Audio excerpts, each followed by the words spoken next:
দেখো স্টুডেন্টস, মাধ্যমিক 2019-এ এই অঙ্কটি এসছে করণীয় অধ্যায় থেকে।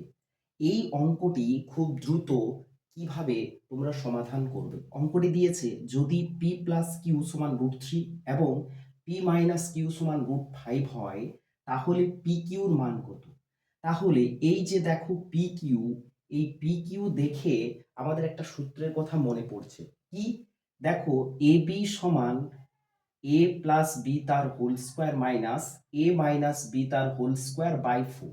ওকে, তাহলে এই সূত্রটাই তো এখানে দিয়ে দিয়েছে, এটাই বের করতে বলেছে। তাহলে দেখো তোমরা এখানে লিখবে পি কিউ সমান, কি জানি আমরা, পি প্লাস কিউ তার হোল স্কোয়ার মাইনাস এ বির জায়গায় তো পি কিউ, তাহলে পি মাইনাস কিউ তার whole square by 4।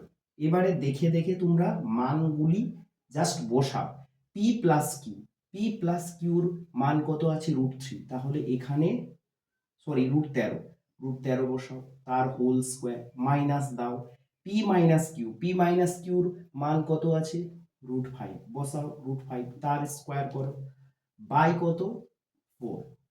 P Q সমান √13 স্কোয়ার কত, 13ই হয়, মাইনাস √5 এর স্কোয়ার কত 5 হয়, বাই কত 5। তাহলে দেখো 13 থেকে 5 বিয়োগ করলে আমাদের কত হচ্ছে 8, 8 বাই 4, 4কে 8 দিয়ে ভাগ করলে কত হচ্ছে বলো 2। তাহলে আমরা সহজেই বের করে ফেললাম পি কিউর ভ্যালু কত 2। এই ধরনের ভিডিও দেখার জন্য বা এই ধরনের ভিডিও পাওয়ার জন্য আমার চ্যানেলটিকে অবশ্যই সাবস্ক্রাইব করো। ওকে।